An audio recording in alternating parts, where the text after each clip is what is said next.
మనకి కామన్గా వచ్చే ప్రాబ్లము ముక్కులో జలుబు, గొంతు నొప్పి. దీనికి మెయిన్ కారణం ఏంటంటే కొద్దిగా వెదర్ మారినప్పుడు లేదా మనం చలిగాలికి బాగా ఎక్స్పోజ్ అయినా ఫస్ట్ వచ్చేది వైరల్ ఇన్ఫెక్షన్. దాంతోపాటు బ్యాక్టీరియల్ ఇన్ఫెక్షన్స్ కూడా వస్తుంటాయి. ఆల్రెడీ పేషెంట్స్కి ఎవరికన్నా ఈ సైనసైటిస్ ప్రాబ్లం ఎక్కువ ఉన్నా, టాన్సిల్ ప్రాబ్లం ఎక్కువ ఉన్నా, పిల్లల్లో ఎడినాయిడ్ ప్రాబ్లం ఎక్కువ ఉన్నా ఇది ఇంకా వచ్చే ఛాన్స్ చాలా ఎక్కువగా ఉంటుంది అన్నమాట.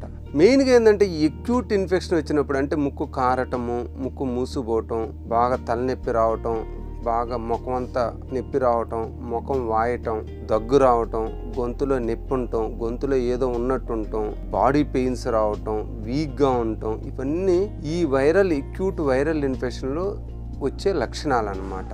ఇప్పుడు ఈ గొంతు ఇన్ఫెక్షన్ వచ్చిన కామన్ కోల్డ్ ఎక్యూట్ రైనైటిస్ వచ్చినా మనం ఫస్ట్ చేయాల్సింది ఇమీడియట్గా రెస్ట్ తీసుకోవటం.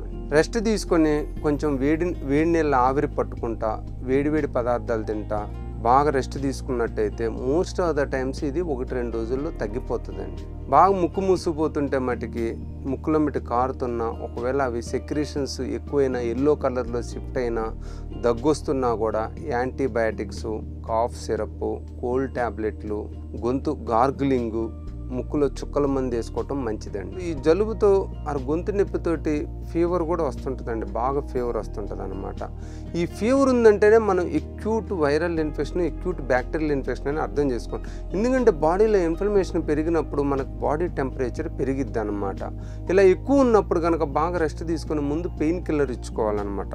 1-2 రోజుల్లో తగ్గితే సరిపోయింది. తగ్గలేదు, ఫీవర్ అంతే ఉందంటే మటుకి దగ్గరలో ఉన్న డాక్టర్ గారిని సంప్రదించి అవసరమైతే అక్కడ dengue fever, malaria fever, swine flu ఇవి కూడా మనం లేవని రూల్ అవుట్ చేసుకోవాలండి.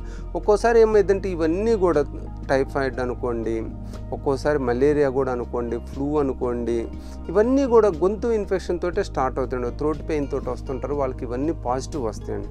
సో ఏదైనా పర్సిస్టెంట్గా ఫీవర్ ఉంటే ఒకసారి ఈ టెస్టులన్నీ చేయించుకోవటం మంచిదండి. ఫాలో కావాల్సిన ప్రికాషన్స్ ఏంటంటే వీలైనంత చలిగాలికి ఎక్స్పోజ్ కావద్దు, చల్లటి పుల్లటి తినొద్దు, దుమ్ము ధూళికి వెళ్ళొద్దు.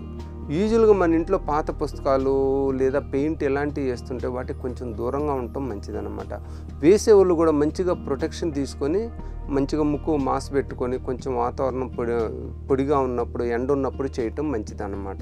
చల్లటి వాతావరణంలో అసలు చేయొద్దు, ఎందుకంటే ఆ డస్ట్ పార్టికల్స్ అవన్నీ అతుక్కుపోతాయి అన్నమాట. ఆవిరి పట్టుకుంటా మంచిగా ప్రాణాయామం చేసుకుంటా చలిగాలికి ఎక్స్పోజ్ కాకుండా ఉంటే యూజువల్గా మనకి ముక్కులో వచ్చే ఎక్యూట్ ఇన్ఫెక్షన్, గొంతులో ఎక్యూట్ ఇన్ఫెక్షన్స్ వీలైనంత వాటికి రాకుండా ఉంటాయి.